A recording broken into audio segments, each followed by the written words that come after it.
I mean, up until that point, I was like, do I want God to be my therapist? And then he started doing math, and I went, nope, I don't want God to be my therapist. One of Michael's requirements actually is he goes in with a math sheet, and if the therapist is able to answer under like 10 minutes, Michael just leaves. Yeah, I do. That's how I interview for therapy and dates.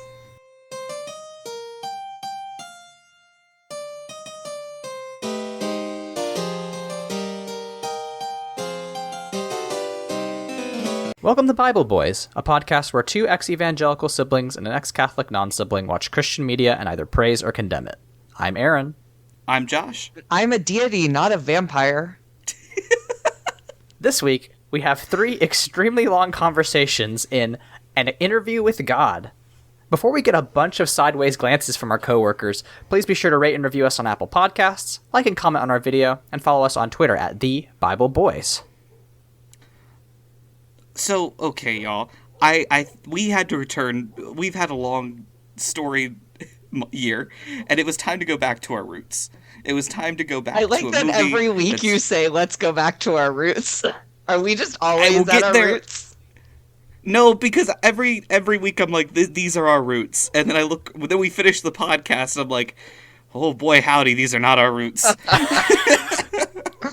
So I swear to not a vampire, we are at our fucking roots with this one, because this is a good, classic Christian family, terrible movie, and I'm just so, oh no, Aaron made a face like, oh, he doesn't think it's terrible, and it's simple. The plot is in the fucking name. A man interviews God, and they decide to ask the most boring questions and give some boring answers. So I'm ready to jump into this, because the fucking movie doesn't give us a runway. I don't think we should give our audience a runway either. We're just fucking flying, baby. No, we're just gonna start fighting, look longingly at a photo where one of us is unhappy and the other two are very, very happy, and then we're just gonna start talking to God. Because that's what happens in the movie. War is bad. Our main character, Paul Asher, is a journalist who is coming home from I almost said the war in Afghanistan. And he is trying to write some notes and is having some trouble and keeps turning his flashlight on and off, which must be really annoying for the other people that are in there with him. And then he looks and, at like the dead bodies, and there's a voiceover of like, I never understood how people could lose faith. How do you lose it? You just shouldn't. Just don't lose your faith. And then it goes to what appears to be, and we learn to be, like his home life. And he's having a very serious conversation with someone very clearly going through like a mental break and like really struggling. And just his fucking bitch wife. Oh my god, this movie makes her terrible. I'm ready for Michael, because I know he's got a rant about this. What do you mean? You don't have an affair when your spouse loses their faith? Yeah, spoiler. Hold up. We have to set up the fact that it is framed that he is having the affair. Yes. Oh my Straight god. up, Yes. 100%.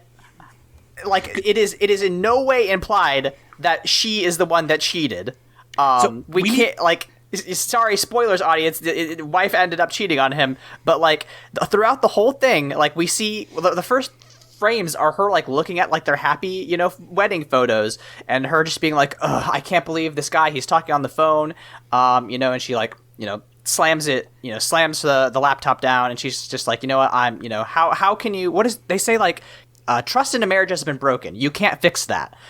And they leave it ambiguous, but she is saying it. It's very clearly implying that Paul, our great reporter guy, is the one that cheated. And he literally says, how many times do I need to say I'm sorry? Yes, exactly. And the fact that they fucking start this, and then right at the end of Act 2, they're just like, anyway, it was actually her that cheated. I literally I texted you all, I laughed for about a minute straight, and then I stopped watching for an hour because I had to just take a walk. Oh my god. But not only do they do the weirdest Shyamalan twist, But, like, the opening characteristic we get from her is unhappy and angry. Yeah. And the opening characteristic we get from him is trying to, like, help a man through PTSD. Mm-hmm. Like, that's... And she's upset with him that he's on the phone talking to this guy. Yes, Why do it's we... awful. Why do we like... Why is she in the movie? You know, like, they really could have just, like, stuck with a metaphor if they just named him Job and just named her Job's wife. Because it's like... Job's first wife. Yeah, it's very clearly, like, they wanted to name her Paul's bitch wife. Because she really does have, like, one characteristic, and that's that she had an affair, and it is... in fact, audience, implied because he lost his faith. It was like, he lost his faith and then I cheated and that's that. That happens. How can you forgive infidelity? So I think we've done a good job highlighting one of the things that frustrates Aaron pretty heavily in this movie. But as, you know, he's like, oh, you know, you're going to be late to work. And she's like, and you've got your big interview. And we're like, oh, okay, so the interview's already been set up. And then they leave and they see I'm assuming he's the landlord because he's doing the landlord thing of painting. Painting a wall, the middle of a wall over and over again. As all good landlords do. That's not true. There's no such thing as a good landlord. No. So this man rides his bike to go do this interview, and he arrives at, like, underneath a bridge or like a park area. And I bring that up because every single interview is set up with the worst sound mixing I've ever encountered in a movie.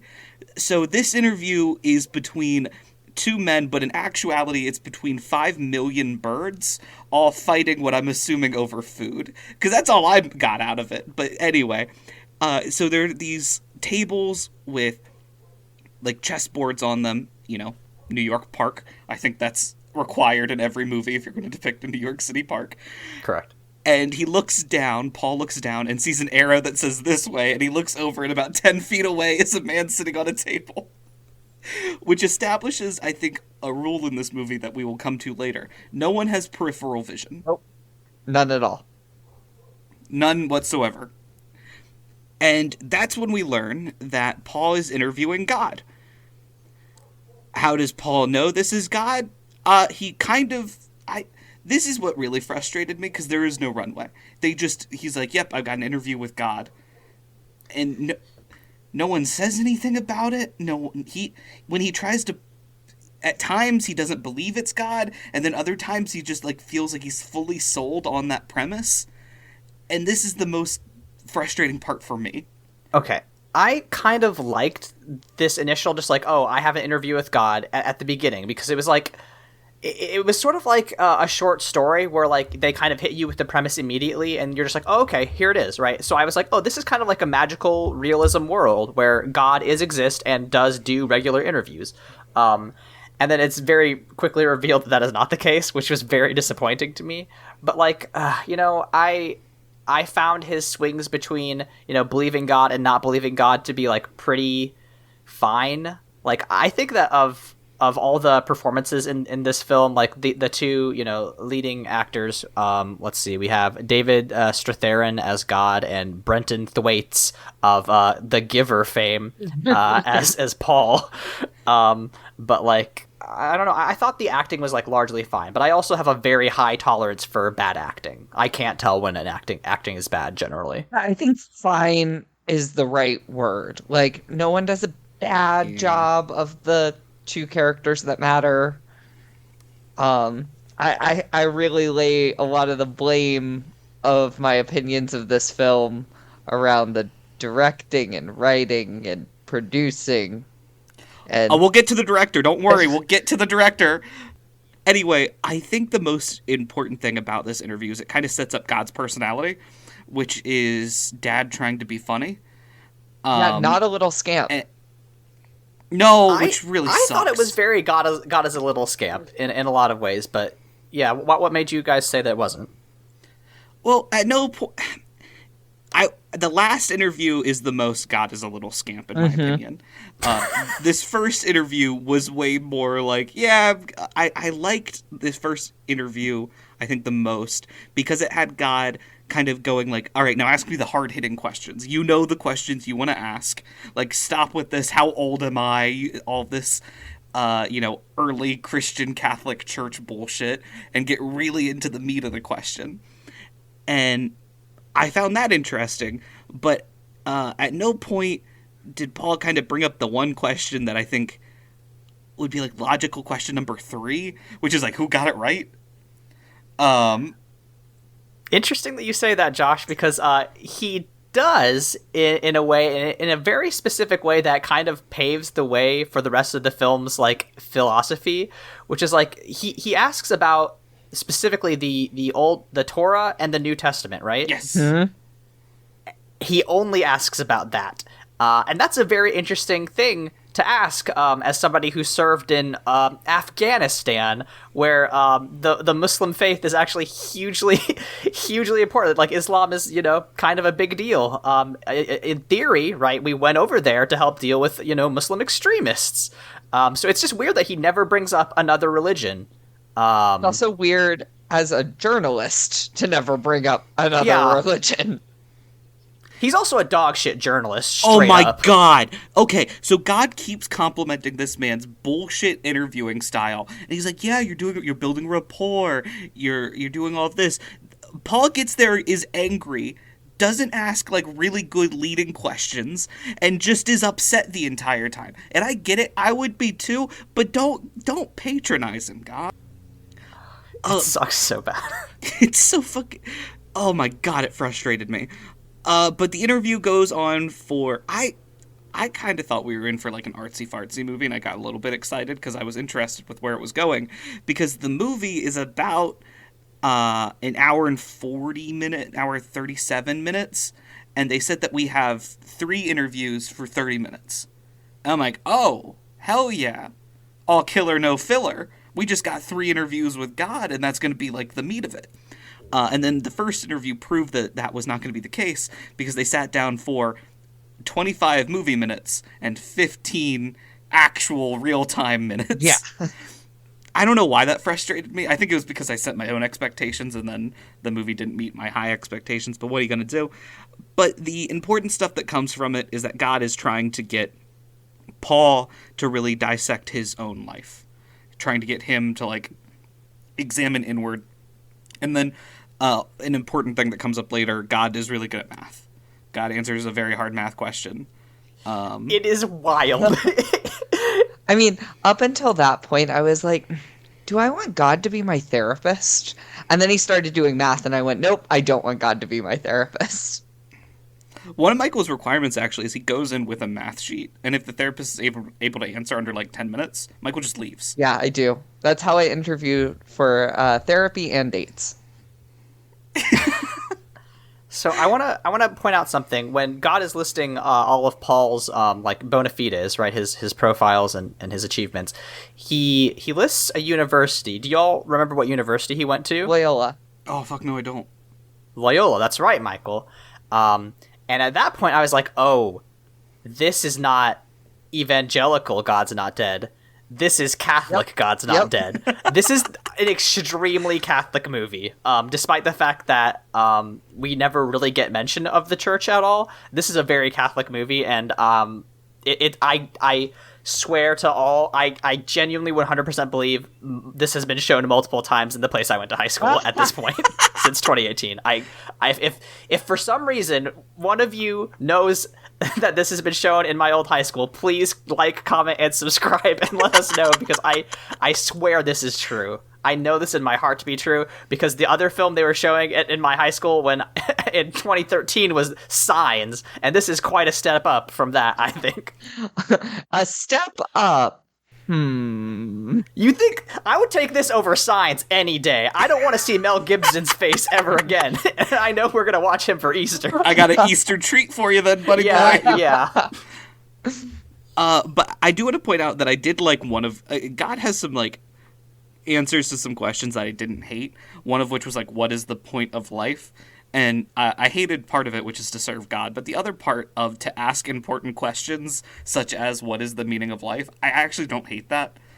Yeah, I mean, this whole segment just like convinced me God's a Leo. Like, part of your purpose on earth is to love me, worship me, praise me, all that. But then we get a fun examination of Paul's work life and his just. I thought they were going to do something with it, but like he goes to his office and the person that's right next to him in the cubicle one over is just like staring him down. And there's like they mention like offhandedly, like his boss is like, yeah, people don't like you here. Yes, thank you, because like, why? Why did he bring that up? Why was he just like, yeah, you do the religion reports? Like, is it, I'm wondering if it was just because it's like, oh, you're the religion reporter, so everybody thinks you're like a weirdo. But like, they never really dig into the fact that like, his coworkers just always stare at him weird. And then when fucking his sister-in-law calls him at at work, and it's very heavily implied that she's his mistress, I was like, oh, that's why they hate him, because he takes fucking sex calls at work. He's that would have been more interesting. Having phone sex with his sister-in-law, but nope. Not even that. And I will say that his boss is kind of chill. And, like, is just like, you need to take some, like, time off work. And then mentions that, like, he's going through his own life stuff. And Paul's like, oh, I didn't know. And then the movie looks you into your soul and goes, sometimes people struggle and you don't know it. And then they go back to the movie. And I think this is where the line comes up. I know it's between Paul and his boss, and it might be at a different point. But Paul mentions that, like, one of his buddies is struggling with mental health. And the boss goes, PTSD. Hope he recovers. And it was just the wildest like, I don't think that's how you, it sounded so incorrect for the right way to talk about, like, I hope they get, like, it heals, like, put a bandage on it almost. Yeah, I hope you take, 2 pills a day and it cures your long-seated mental health problem. Yeah, well, like, soon. That's not really how that works. But I mean, that's kind of the canon of the movie, as we'll go in later. Like, that brings up, at this moment, I thought that the film was going to take a twist in a direction that it just didn't. And there are a few forks in the road that this film chose the more boring path. But at this point, I thought, oh, this is a metaphor for his PTSD. We're going to get to the end and, God's his therapist, and this is just going to be, actually in his head, and we're going to be, working through some, intense shit that he saw, over at war, and this is going to be, such a fascinating take on God, the nature of God. No, this film isn't interesting. Spoiler alert, it's literally God. So Michael, I went through a similar, I didn't think that exact, it was a therapist. I thought that, because the locations that he goes to, they hinted that they have some sort of meaning to him. Mm-hmm. We'll get into that with the second one. I thought he was going to these locations and, praying, and that it was going to come to, he found God through prayer, and that was going to be the reveal. God was never there. He was solving his own problems, because that's kind of the point of the movie. And I was really hoping that that's where they would go with it. You find God through your own path. But no, it's just, God likes him. I also want to zoom in real quick on something about the friend. So, the guy who had that, who was having that mental break at the beginning of the film, I believe his name is Mark. Firstly, we never get a voice or a face for Mark. It is always just Paul talking into his phone and, reacting to what ostensibly Mark is saying on the other side, and also text messages at the very end. But it's, despite, because of the bad sound mixing, I couldn't really piece it together, but it's implied that Mark works in some sort of military intelligence. They straight up say NSA. Oh, they do say? I thought he said that there was he was trying to get work at the NSA. I don't know, but I think you must be right, because that's the only thing that makes sense for what happens later on. But I did want to set that up. Yeah, because specifically they were like, oh, why can he get help with the VA? And they're like, well, he has an NSA job, and if they think that there's something going on mentally, it could fuck up his career. But yeah, Paul is able to get information for a very good therapist. And now we get what I was not expecting, which is Michael's Spooky Season, which is a 3-minute horror movie that is just right in the fucking middle of this otherwise perfectly normal movie. So Paul goes home and goes to drink his good Christian boy milk, and it's rotten. His good Christian boy milk is rotten. So he does a Naruto and drinks expired milk. So then he gets the evil, sinful one beer that's sitting in his apartment. And his wife isn't there, and he's sad, and he's listening to God talk over and over again and checks God's math. And then he's so angry and smashes a plate. And we have a very gory scene of the, jade bowl sticking out of his fucking hand. And he goes to clean it up. And then you hear a woman whispering prayers. And it's dark and moody, and it freaked me the fuck out. Could either of you tell what the whispers were at all? Nightmare fuel. Okay. I wanted to make them my ringtone. But, I'm not crazy. This came out of nowhere, right? Well, they set up the whispers earlier because at the end of the first episode, when he shakes God's hand, he starts hearing whispers, and he's like, and he turns around and God's, disappeared, right? So, the whispers are a thing, but for the life of me, I don't know what they mean. But something with the whispers and it being night and the music, I was like, this is The Nun. This is a different fucking movie. Valak comes out of the corner. Now that's a movie I would have picked. I think Valak fucked his wife. I got cucked by a demon. So I think we're on now to the second interview, which is in a big theater that Paul's mother used to work in. And, Paul gets there, they, have their little interview on the stage, and it begins with it had to be a fucking goof. Because I think they were supposed to sit down at the same time, but the actor who plays God obviously was, ready before Paul was, so they just kind of look at each other for a second, and then pull out the chair and sit real quick. And I don't know why that stuck with me, but, I saw it, that can't be what the director wanted. But after looking at some of his other works, maybe it was. This interview's fucked. This interview is wild. It starts with them having a conversation about what faith is, right? And, Paul's like, I've always had faith. And then I think he's like, what do you mean? And then I think he says, we'll get back to that. And then they never do. But, there's a very specific thing that happens, which is that they talk about, God says, if you think faith is enough to save you, I mean, it's not. And they go on. I was like, oh, yeah, again, faith alone is not enough. You must have faith in works. That's a very Catholic thing. I wish they had drilled down into that a little bit more, because Paul's works are wanting, in my opinion. But, it works. It just, again, a very... Yeah, he got his one friend a therapy appointment, y'all. That's enough. I mean, that's good. That's great. I'm happy for that. He also wrote about Christians in combat. Yeah, which was so crazy. Nobody was ever thinking about Christianity in the ways in which we invaded a majority Muslim country. Yeah, nobody was drawing comparisons to the Crusades as early as 1992. I'm just glad we finally got the Christian perspective on war in the Middle East. Yeah, thank Christ.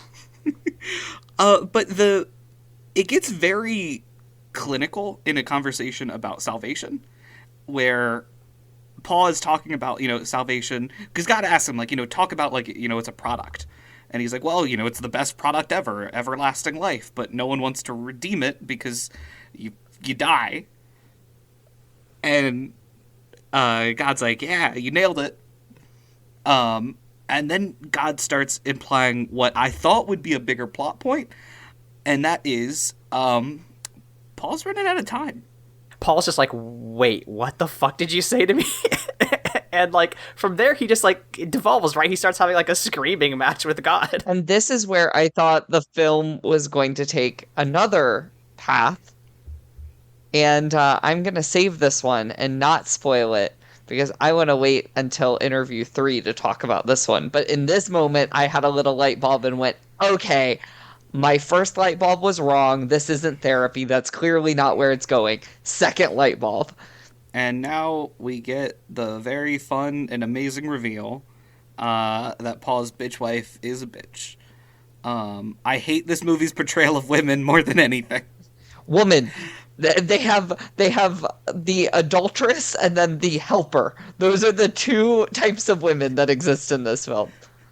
The sister-in-law is literally named Grace. Yeah.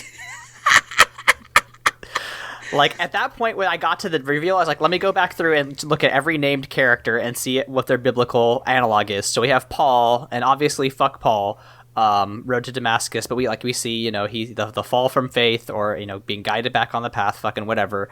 I don't know my Old Testament history very much, but, like, did Sarah cheat on Abraham? I don't remember whose wife she was. Quite loyal. Yeah. That was kind of the issue. Like, I was gonna say it, yeah, like...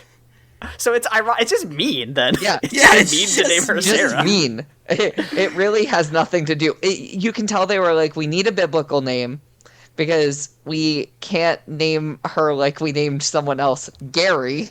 So we're gonna have to name her Sarah. I wish there was. I bet there's a Saint Gary. I'm gonna look that up. Oh my god! But also, they kind of are digging in that, like, he cheated kind of mentality. I know Abraham didn't cheat, but he did sleep with another woman with Sarah's permission. So, like, again, it felt like that was the movie they were making, and then they're like, we can't have a man make a mistake. They don't do that. It didn't even feel like that. It felt like a moment where the film, the writer, the director, everyone thinks they're smarter than the audience. Where it's like, haha, you see, we got you. We subverted your expectations. And it's like, no, actually, you built up a plot point and then decided to do something completely different with no explanation and no clues and no sort of work. Like, that's not smart. That's just Game of Thrones final season. Right. It's not. If you don't give if you don't set it up, then you're just lying to your audience, and you've at this point. That's why I was like, okay, so I don't believe anything that this movie tells me anymore. Like, I don't care. They've lied to me about this very specific thing, and like, so what happens? I wanna talk about this scene very, very explicitly, because what happens is that Grace, the sister-in-law, shows up, and I was like, oh shit, his mistress showed up right at his place of work. You'd think that maybe she wouldn't do that because she understands the tenuous relationship that that would create between him and his coworkers, but and like, he's like, okay, we have to, you know, let's go into this room and have this conversation. And then basically they're like, hey, you know, Sarah cheated before you left, because he was talking about, you know, he shouldn't have gone to Afghanistan and that was a mistake, blah blah blah, and then Sarah cheated before you left. She says that, and it was at that point that I was like, oh, I see, I've been lied to, and I had to leave. But just like Michael, you said, just what are we fucking doing here? Can I point out another small thing that bugs me about this fucking reveal? Please. Paul and God, and I think it's in the first interview, so we're going back a little bit. We're talking about, like, the reason God's there is because of Paul's prayers. And God was like, what did you pray for? And Paul was like, you know, safety, to make sure the people around me got back safe, to make sure I got back safe, to make sure I didn't do anything stupid. And then God was like, did I answer those prayers? And Paul said, some of them yes, some of them no. And I thought that was where they were implying, like, oh, he slept with someone while he was, you know, away in a war zone. And I was like, oh, okay, that adds some, like, there's a lot there to unpack, you know, maybe there's some, like, a lot of issues there, like the whole fact that he left now is kind of marred in the relationship, and no wonder she's having so much trouble with it, because that's still a big component of his life and stuff that he needs to work through. But no, it doesn't matter. This is why this movie sucks ass. There are other reasons why it's bad. This is why it sucks ass. God, fucking awful. Speaking of God, we're on to our third interview. Before he does that, though, he asks his NSA friend to run the picture that he took of God through the database. Hated this for America. Yeah, I was gonna say, like, cool, very cool that you could just hit up your NSA friend and have them use the government against private citizens. That's awesome. And his buddy didn't even push back. It was just like, can you do this? That's something you could do. And like, he's like, oh, cool, yeah. Yeah, 100%, buddy. Which is, like, unfortunately, like, yeah, that's what the NSA actually does. Like, sure, I'm why currently not? just reading through my I'm just reading through my ex's text messages right now, so like I'm not doing anything. Oh, we also forgot that Paul contemplates suicide, which is a very important scene in this movie where he goes up to the roof and looks down, and like there's a very dramatic and upsetting moment. And I think a lot of that has to do with the fact where he was told he's going to die soon, and doesn't think, at least from my perspective, this dude thinks he's going to die soon and doesn't think he has enough time to fix his relationship with his wife. That was what I thought the movie was telling us for the reason that he was there. I could be mixing some stuff up, but that was my read. No, I definitely read it similarly, and like that what's going well for him, right? Like this is someone with, maybe PTSD. I was hanging on to that so tightly. Someone who, like, I don't know, has been through it with his wife, who's kind of like stuck in a job that he doesn't love. I mean, he literally says most of the stuff he writes gets buried in the lifestyle section. He, like, isn't really having anything like concrete to hold on to, right? Like he has friends and loved ones and people who care about him, but there's a through line for this way of thinking, and I thought this was going to be utilized differently than what it was.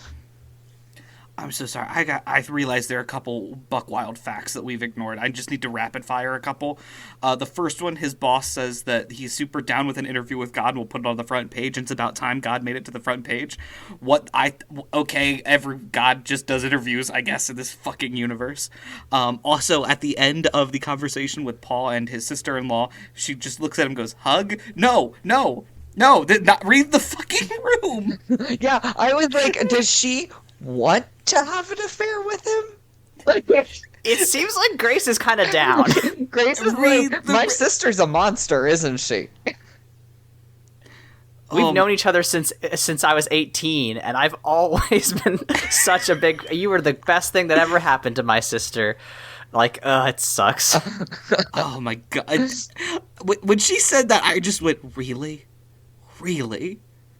No. Oh, okay, but now we're on to the third interview, which is in how do you guys describe this fucking room? It looks like a room where like a mob meeting would happen. So I thought it was like a empty hospital room, because like it looked a little bit like a hospital to me. Yeah, and I think that is kind of confirmed later. I think that's just straight up what it might be. Who knows? Yeah, like I don't know, but like, why was this like a room of significance for him? Because I thought like that was what was coming up after the second one, where they made such a big deal about like my mom used to work here, and I thought that we would get like a reveal of like this is a hospital that like someone that he liked died, or maybe even the hospital he was in while this was going on. No, fuck you. Yeah, I thought this is where I was certain, I was convinced my second theory was correct for this film, and that Paul was dead, and that we are interviewing to get into the afterlife, and that's what the interview is about. Like, the interview's supposed to like be like your exit interview on Earth, right? Like, God's gonna be like, okay, you got the job, you're in heaven, or no, you didn't and you went to hell. Audience, that's not what's going on. No. I got very Five People You Meet in Heaven vibes at certain points in this movie, because I was like, oh yeah, like, you know, maybe there is something going on here where like he has to understand his relationship with the Lord, and that'll, you know, the things that have happened in his life, and that'll be profound. But like at the same time, I was like, this movie is not smart enough to do that. They've already, I don't trust anything that's happening in here. They're not paying off shit, and I just don't care. But in this scene, we get you know, Paul shows up and God's like, "Oh, didn't think you'd make it this far," and we get like, I thought for a second they were gonna do like a twist that this actually isn't God, because that was idea Paul's number like, 3. This is I can't. You had me. I believed you, and then God hit him with the how the fuck did you know to come here? And Paul's like, you told me. And God's like, how? And Paul's like, Briefly for this moment, I thought that I thought maybe, okay, Idea number 3 seems like it's on shaky ground. It's not going to happen. Paul's alive. But maybe idea number 1, I gave up a little too quickly and they're Shutter Islanding us. So I just kept kind of willing and like desiring this to be a better movie. And I literally, along the way of watching this film, made 3 better movies that they could have made, and they made none of them. God, I want to see the religious, psychological horror film directed by Michael. That'd be fucking incredible. The level of like brain activity I would have seen like on like me and my brother as we script and cast different versions of this movie, and just seeing it like peak with like, oh, maybe this will happen, and then the steep descent as this movie disappoints us.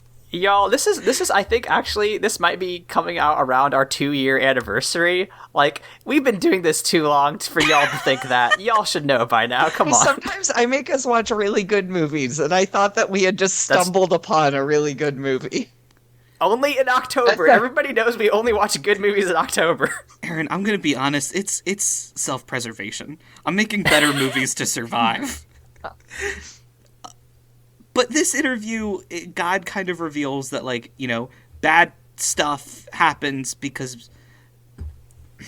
I'm about to be so angry. So God lists bad things that happen. He goes, there are famines, there are wars, you know, people kill each other, or diseases happen, there are floods and earthquakes. And he's like, but people can solve these problems. They can grow food. They can, you know, make peace treaties. They can solve diseases. Please ignore the natural disasters. The acts of God, yeah, we don't talk about those. No, I do send hurricanes. Well, because he goes on a whole rant about how, you know, yeah, I did kind of I fucked up the first one. I'm not gonna lie. I did have to drown all of you the first batch around. And then, like, there's no engagement with the idea that, like, God is absolutely fallible. They're just like, no, I am God, but yeah, I did make some whoopsies, and I maybe, because he literally says, was I a little bit too vengeful back then? Maybe. Like, shut the fuck up. God's a little scamp in this fucking interview. In the third one. And that's when Paul is like, are you threatening me? And God goes, a little bit. Why can't I do both at the same time? Why can't I help you and threaten you?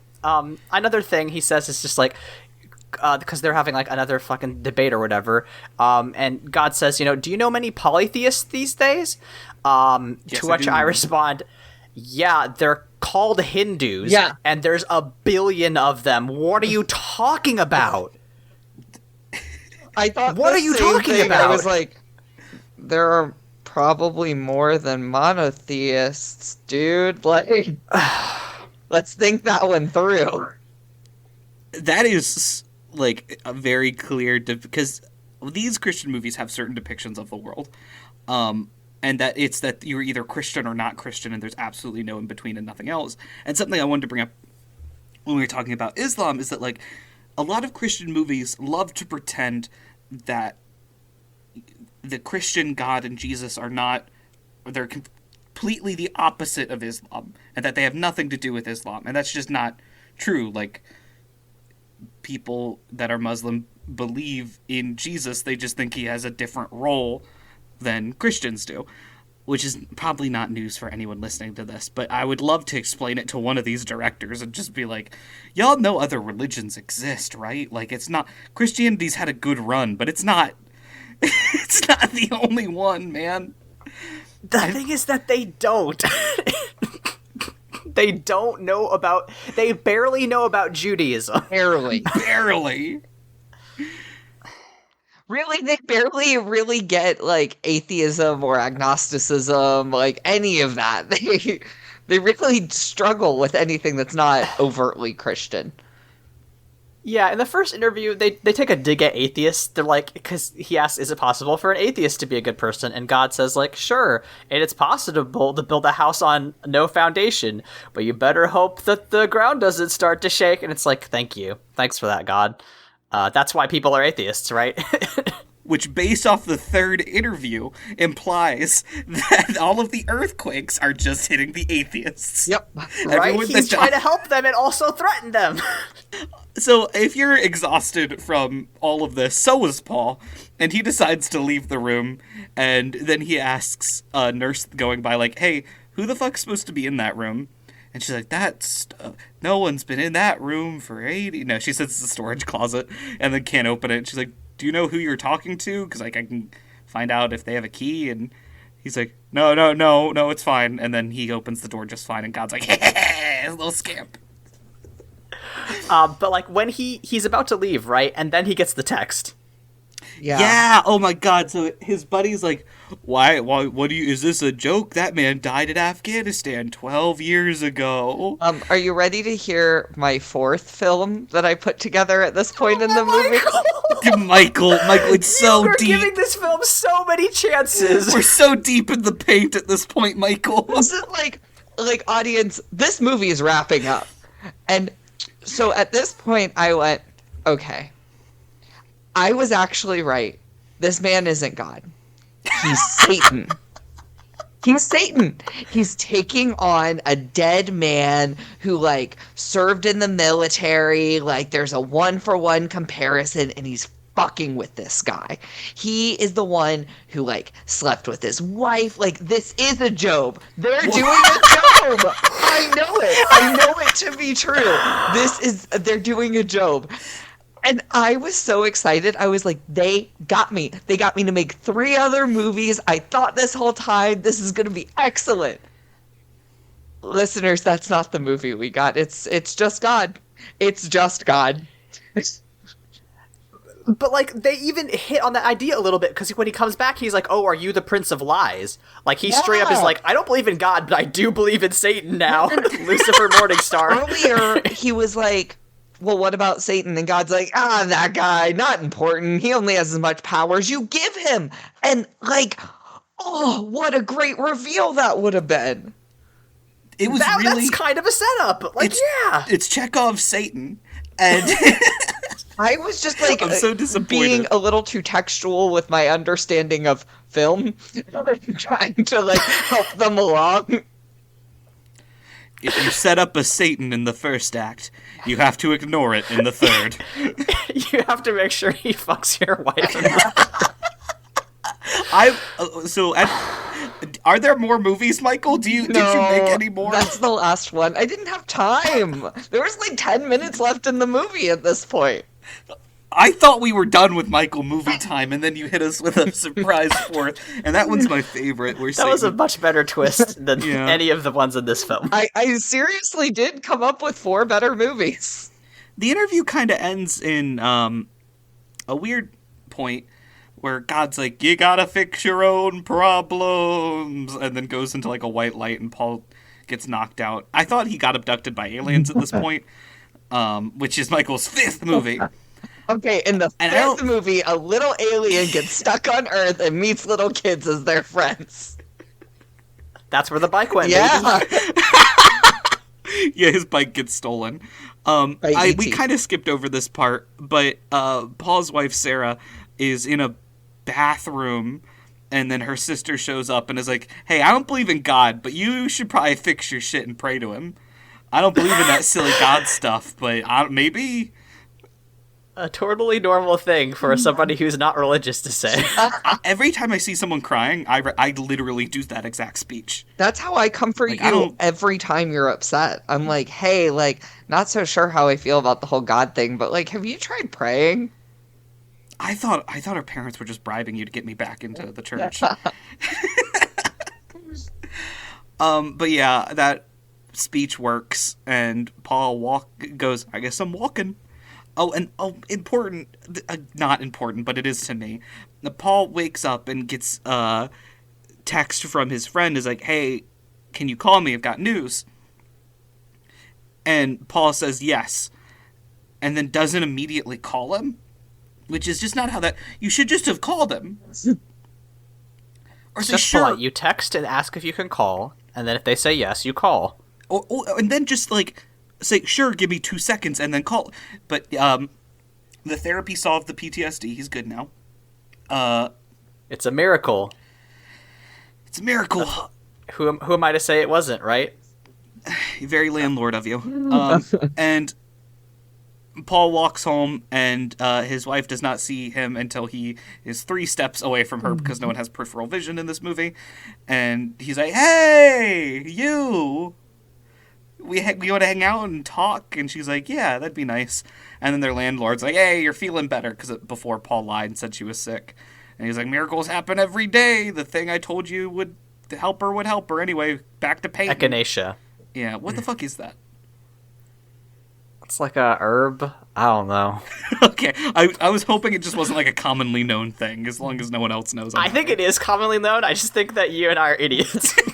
It's obviously marijuana. He's like, just take an edible. You and your wife will be great. Oh my god. But yeah, that's and then we assume they get better.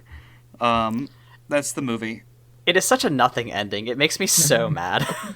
And it frustrates me because it implies something that I think Christians could use to hear, and that is you need to fix your own goddamn problems. Like, every human being on Earth, if we came together and started fixing, like, not bootstraps bullshit, but, like, came together and actually started solving problems, the world would be better. And, like, I believe that wholeheartedly, that, like, things can be fixed through each other, and that, like, if you believe in miracles, it's the miracle that, like, other people want to help other people selflessly, and that's beautiful. But everything around that was insane and bullshit. Yeah, I mean, what else can we expect from this director? Can I take us through a couple of his works, and you all can please fill in any holes that I have here. If we ain't talking about teen lust, we ain't having a full conversation. Well, I mean, that's his acting, so... Aaron, you're not familiar with the 1979 film Teen Lust? No, I only saw the first 4 pictures on IMDb. I thought the director was cool. I'm going to read a description, Michael, and then you can get back to all of your good research. This is the only line on the Wikipedia page. 2 sexy young women move into a sleepy suburb, and before too long, every man in the vicinity falls for their charms. Gross. It's a sexploitation comedy film. Yeah, of course it is. So, I just saw that he directed Weeds, which I thought was like I never watched it, but it seemed cool. The director is Perry Lang, by the way. So yeah, he did direct 2 episodes of the TV show Weeds. So this man has a TV directorial history where he just directs little spurts of episodes. I love the show Weeds, so I'm not holding that against it, but this is just quite the wild resume for a Christian film director. So we do have the show Weeds, the Christian show about the mom who becomes a drug dealer. We have Army Wives, noted Christian show about army wives. How have you not made us watch that yet, Michael? Because even I have my limits. We have Praise be. 1 episode of One Tree Hill. We have 1 episode of the 2003 Tarzan TV series. Oh my god, that was this guy? We have 4 episodes of Dawson's Creek. We have 1 episode of Gilmore Girls and 1 episode of Charmed. This man is I didn't realize you could be a freelance director. What the fuck is for this? television? Absolutely. They're we just need you for 1 episode, because especially in the days where there were 24 episodes in a show, it's okay, we're not just filming and producing 1 episode at a time. We're splicing together this shit. It's all right, episode 1 and episode 7 are happening concurrently. You can't really direct both of them. Nowadays, you kind of can. And actually, I think it's better. But yeah, back, especially 90s and aughts, there's a director every episode. Golden Girls actually said that they couldn't keep continuity because there were so many directors and writers, and they would have so many people going at different times that they just couldn't have a continuous plot. I just want to point out, I'm pretty sure every TV show this man has directed, our mom has seen 18 times. Yeah, probably. I mean, she was just watching Gilmore Girls and Dawson Creek last week. So, like, just crushing through this man's repertoire. Hopefully she has not seen some of the movies he was in, because they do not look as fun. So, is that all your facts, Michael? That's all I got. Okay. We're at 51 minutes right now, so I think I can take a little bit of time to talk about the producer and writer of this movie, who I am fascinated by. Ken Aguado is the producer and writer of this film. I think he won a Emmy, or which is the TV show one? Is that the Emmy? Great. So he was a producer for Miracle on 42nd Street in 2017, which I do believe won an Emmy. Before that, he produced it appears to be a TV show titled Yo Cuz, the Italian American Cook. So anyway, that's what this guy is from. But like I was like, this guy's fascinating. I found out a couple of other weird facts about this guy. He adapted this movie into a 3-act play, which, like, frankly, I think would have been better. Yeah, I think that would have worked a hell of a lot better. Yeah, because like, there are not... Because, like, one, you would not have to hear the birds. Two, I'm pretty sure they would had to cut some of the shit that we really had, like, fucking big issues with. And three, like, it is just a conversation between, like, two actors. So, like, you can really let them kind of shine if you write it correctly. Yeah, I truly think that there's a way to which you can make this like a okay play, but like as a movie, I think there's a lot of extra shit that didn't work. But I was just like, this guy's weird. I'm gonna look him up on Twitter. Oh no! And his tweets are surprisingly benign. Like, I looked at both. Like, the director, like, largely he hasn't tweeted since 2021, but he was mostly tweeting about, like, you know, how much he hates Donald Trump, which, like, yeah, hey, cool, great for you. But like, this guy, Ken Aguado, has these very benign tweets and also, like, is constantly promoting his stuff. Like, somebody had, like, a tweet blow up that said, you know, seeing the movie Silence on the timeline, and that makes me wonder, what are some other great movies centered on religion? This is from a tweet by H.M. Giles Wrights from August 3rd of 2021. And he, Ken here, replies to a reply that's listing other movies like Last Temptation of Christ, The Chosen, you know, that we famously covered, Last Days in the Desert. He replies, Interview with God, to this tweet that got like 47 likes. Like, very strange. Always be plugging. You know, actually, we could all, like, learn from him. Like, from now on, whenever anyone's like, hey, any podcast recommendations, I'm just going to constantly just at the Bible Boys. Can I... Like, listen, we gotta talk about ourselves. Can I be real, y'all? One of my friends was seeing a dude recently, and I just, like, was like, oh, yeah, can I borrow your Spotify? And got us that... download every week, and that's the kind of door-to-door marketing that's going to get us on top of the charts one day. Mm-hmm. We're fishers of men, baby. Especially my favorite me. Tweet, especially Michael. My favorite tweet from him, though, is like there's this person who's like saying like, oh, I'm going to be on set for a few days for a feature that I wrote. Any tips on how to make the most of the experience without getting in the way of the, you know, the people, you know, making this feature or whatever.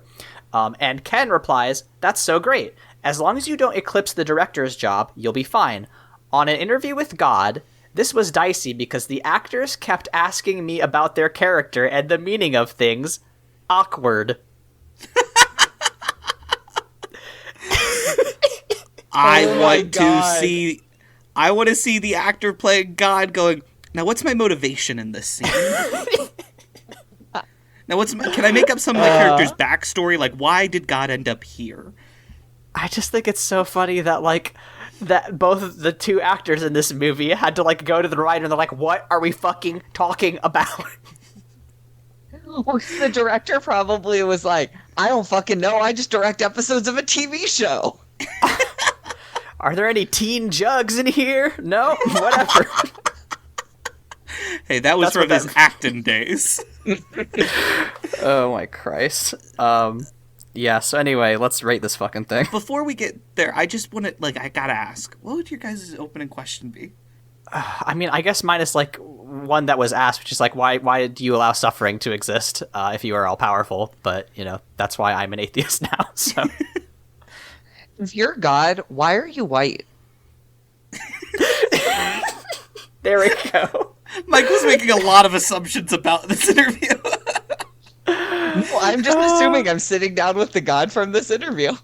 I lost a copy of Pokemon Conquest, a DS game that I was a big fan of, and I think I'd ask him where that ended up. Valid, I guess. It's a fucking great game. So it's like Fire Emblem meets Pokemon. It's fucking wonderful. That's a good game, yeah. Rip to Pokemon Conquest. Anyway, yeah. If you are listening to this, comment on our YouTube or add us on Twitter what the one question you would ask this God from this movie. And if you're God, let us know. We've got the questions. We're ready. Yeah, all asked one. If the Judeo-Christian God wants to do an interview with this podcast, by all means, I would love to chat. But now, as we always do in true Bible Boys fashion, we do the thing that I never ever forget, which is we rate the movie that we watched. Very natural. You nailed it. Mm-hmm. I'm going to give this one Satan. Kind of a letdown.